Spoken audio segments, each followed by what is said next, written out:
Yes, it's that time again, and it's time for competitive replay with your host, Hadders. And I'm going to give you a brief sort of backlog of what's been happening up until this game.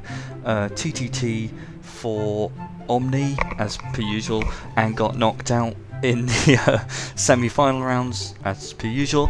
And unfortunately for us, we got knocked out 3-0, and it was pretty much a whitewash. So I didn't show any of those games. Quite frankly, I was mildly upset, and I'm sure the rest of TTT were. And so, you know, asking for replays, going through the rigmarole just seemed a bit much, considering we've had plenty of Omni versus TTT content before.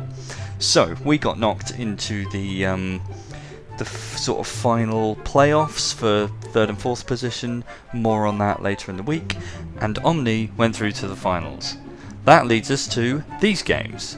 This is OM, or Odem Mortis, versus UFR, or Unite Francophone, for the other finals place, and they were going to battle it out. It is effectively a French clan versus a German clan, to see what would happen. And they were kind enough to give me their replays. I managed to talk to this sheep from UFR and get a couple of his replays, and I managed to talk to Xbrow from OM, and they were happy for me to use their replays. Unfortunately, I didn't get any comms, but then again, I don't speak French or German because I'm English, and English people are rubbish.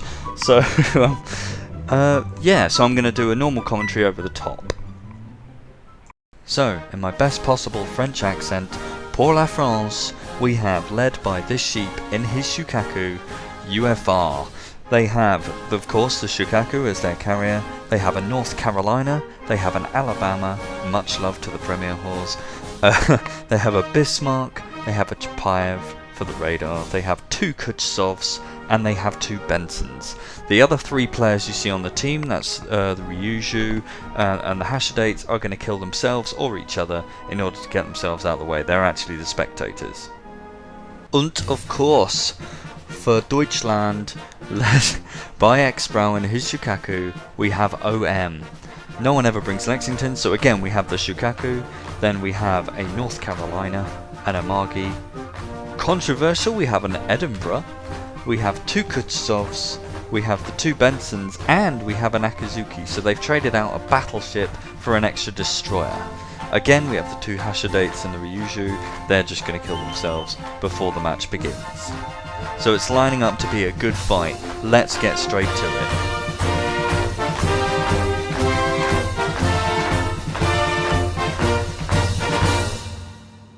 Off we go, and we are on board with Le Burgundy from UFR. So we're going to start with UFR's perspective, and we're going to hop about back and forth from UFR to OM and show you what's going on. So straight away you can see the streamers are all killing themselves, which is a wonderful feature. Something that they've built into the game there out of desperation. It's just, how do we get streamers to actually view the game? I know, we'll just have them in the game, kill themselves, and then jobs are good, and that's how you film. It needs improving, wargaming, a little bit, just a little bit. So, on board with Le Burgundy in his destroyer, and you can see that UFR here are spreading out. They're on the north spawn of Trident here, and they're spreading out predominantly between 2 caps. They seem to be going to A with a team here consisting of Le Burgundy, a Kutsov, and I believe there's a battleship or 2 coming this way. And then the other side, you've got pretty much the same setup. You've got a destroyer, a cruiser, a battleship, and of course the carrier's going to hang at the back. Now a couple of the ships do sort of head towards the middle, but they're going to spread themselves out, and I believe they're going to try and contest 2 of the caps at once. This is a fairly standard tactic across the board. You either contest 2 a bit more strongly, contest 1 with almost everything, or you contest all 3 and try your luck. Contesting all 3 doesn't always work out very well if you get caught out, which you'll see in one of our games later in the TTT games. You can lose a destroyer very quickly, and if you lose a destroyer that quickly, as a lot of you will have seen in ranked, it ends badly. It ends very badly indeed. Now we're going to switch cams. We're on board with OM. We are on board with Evil Skywalker. Good. I love the name, and it suits me down to the ground. Now Evil Skywalker is in the KotS3, and he is going to blast away, and as you can see we've switched straight into him, giving it to the battleships. The battleships are nice and easy to hit at long range, so they're a good target. Excuse my French, or not. So OM have spread out across the two caps as well.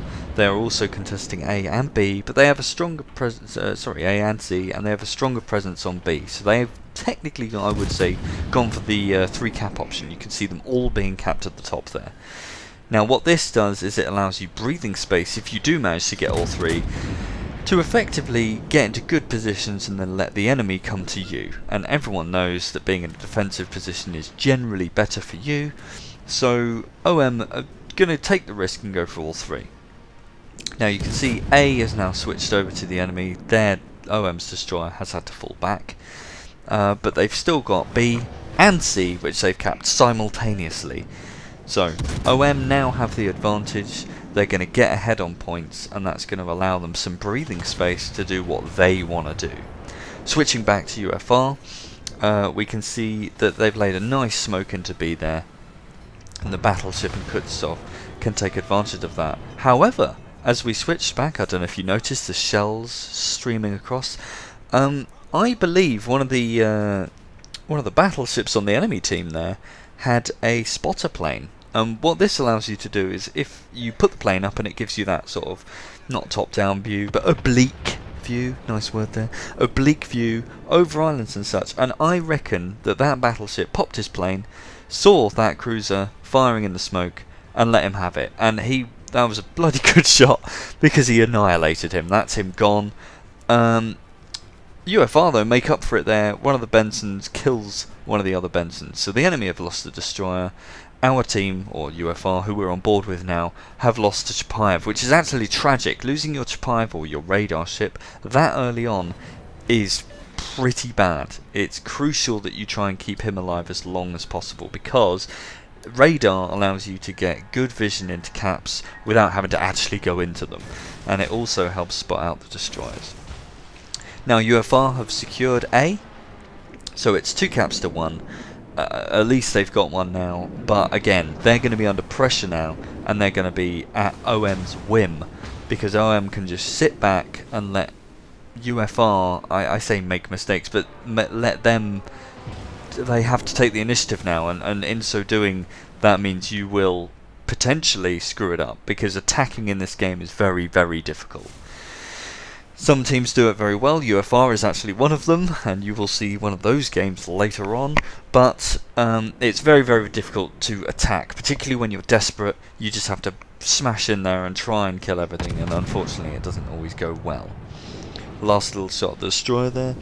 Back to OM with Evil Skywalker. Now, this ship, this Bismarck, was in pretty good cover. He was in smoke. However, unfortunately the smoke has dissipated. There's no one around him to help him out, and he is caught completely in the open in A, and he is being fired at from 2 different angles. Great positioning by OM here. They've got ships to the south here in smoke, and they've got ships to the east of that Bismarck, and there was nothing he could do. He was doomed that entire time. It was actually the Shukaku that got the kill. So congrats to X-Rail there. Ninjaing the kill off your team. It's very, very good when carriers can do a final drop like that, just to get rid of the enemy as quickly as possible. And teams rely on it quite often. Some teams tend to have air support carriers where all they will do is spot and try and shoot down planes, which is great. In fact, I believe UFR does that. This sheep is particularly careful to protect his team. Others go for the strikes. Now, the UFR's Benson kills one of OM's KotS3s, which is a pretty big hit, I would say. It's now even on the scores again, so it's trying to work it out because of the stream. There's 2 ships killed each. But I believe, in fact, UFR have lost 2 cruisers now, which isn't amazing for them. OM have lost a cruiser and a destroyer, but destroyers are very important in these game modes, and it's important to try and keep them alive, again, as long as you can. So, you can see the positioning. OM has almost taken up positions in the centre, quite close together, and it almost looks like they're getting surrounded. However, what I would say is it allows them to mutually support each other to a certain degree. However, I'm not sure what OM's Edinburgh is doing. He seems to be sailing out into B. I think he's going for that island just to the northeast of B that you can see on the minimap there. Unfortunately for him, he's going to get caught out in the open, and Edinburgh's caught out in the open does not end well. So you can see just off shot there, he gets deleted by the UFR's Alabama. Torpedoes going both ways. The problem with smoke, and there's a big smoke meta in competitive at the moment, which makes your lives hard. Lovely shells coming in there on the destroyer. The problem with smoke is that destroyers tend to pop torpedoes at them as often as they can, and that's exactly what you want to do. You want to try and drive whatever is in that smoke out. Unfortunately for the people in the smoke, if the torpedoes aren't spotted by either one of the destroyers or your carrier, then the first you're going to know about it is when they appear either on your broadside, which is horrendous, or in front of you. And once that happens, it's normally already too late and there's not much you can do about it. So popping smoke is one of the things you'll see a lot in EU competitive, particularly at the moment, but it's a double-edged sword. To be fair, as you can see the two planes in front of us now, the carrier players on most of the big teams now are expert at spotting torpedoes. That's one of their primary roles, and they're all bloody good at it. So this sheep here with UFR is doing a fantastic job of spotting out for his team and making sure that they're okay. As I say, he's all about protecting his ships. So UFR here are going to have to make a move soonish, because I mean, it's not too bad, they're only 80 points down, but they are down, and they're up one ship, so they sort of have the firepower advantage at the moment. You can see now that they're sort of edging close around this island to try and attack the group to the south of A. Once they do that, one of the ships can hopefully sweep in and take the cap. Now the C group are, I think, doing the same. They're making their way southwards gently to try and catch out the group in B. You can see the torpedoes now. As I say, so this sheep has spotted out those torpedoes for his team, and straight away they can now react. They actually have some time, North Carolina and the KotS3 here, to back up, weave a bit, accelerate, try and get out the way in any way they can. And I believe none of those torpedoes actually hit either of the targets, which is fantastic for UFR, because that's a whole salvo wasted. I say that the North Carolina there did actually take one, however he seems to be doing okay. Some expert smoke shooting going on here, so you can see the two ships and you can see the rounds coming in pretty much dead on that North Carolina, and that will be the enemy using muzzle flashes to try and line it up. And as I say, if you've got a spotter plane, it makes it much easier to actually spot where those rounds might be coming from. Again, not much movement going on at the moment. The enemy are now 150 points ahead. I say the enemy, OM, are now 150 points up. Again, not an amazing lead, but a good solid one, because even if OM lose a ship, they'll still be ahead on points. Not that you want to lose too many ships, of course. So the game is afoot to try and gain some kind of dominance, both teams.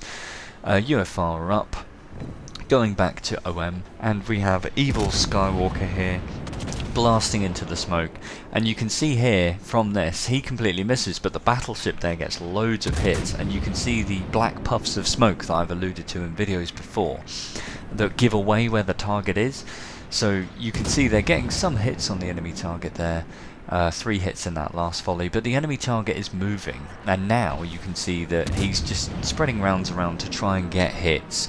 What I personally would do is different volleys, so sort of a bang, bang, bang, bang tactic to try and sort of flush them out or find them. And OM loses another ship to a UFR there, so now OM have 5 ships to 7, so they're at quite a disadvantage. Yes, they have the points, but now being 2 ships down isn't good, and it's not looking good for them. Now at this point in the series, OM are actually behind. OM actually gets a kill back, so it's now 6-5, which is good for them. Their Benson manages to kill one of the cruisers. Now, at this point in the game, UFR are up. They won the first one fairly convincingly. It was a very good game to watch, apparently. I chose this one because it's really quite interesting, quite close to see what the teams do. So, OM are still down, but ahead on points. However, you can see now that UFR are actually capping the B cap. Although OM do have a Benson just to the south there. Or is it the Akazuki? I think it's the Akazuki, in fact. OM loses another ship, they lose a battleship, so now you can see UFR are starting to move in from all sides. So you can see the 2 ships out to the west that are steadily sort of closing in. You can see the 2 ships to the east, a KotS3 and an Alabama, both looking very scary there. The Alabama, however, is taking an absolute pounding from these KotS3 guns. But the Akazuki's looking pretty heavily damaged.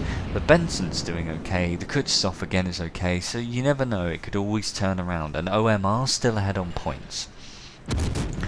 Now, you can see the other battleship, the North Carolina there, heading in from the west, looking very ominous indeed as he approaches.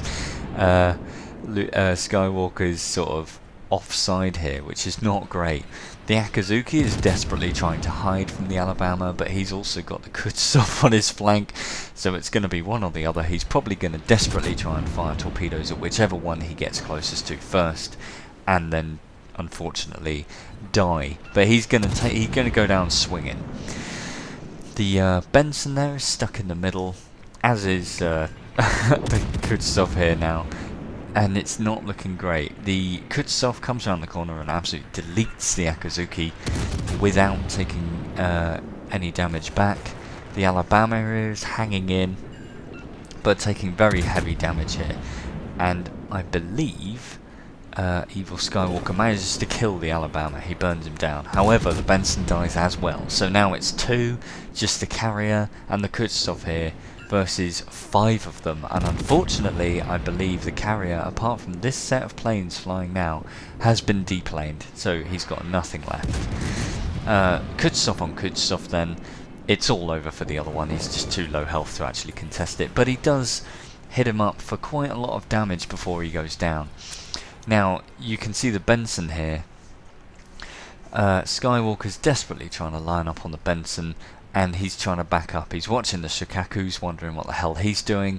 There is another destroyer over there, so it's probably the other Benson smoking up. He now spots the North Carolina as well. That is absolutely terrifying.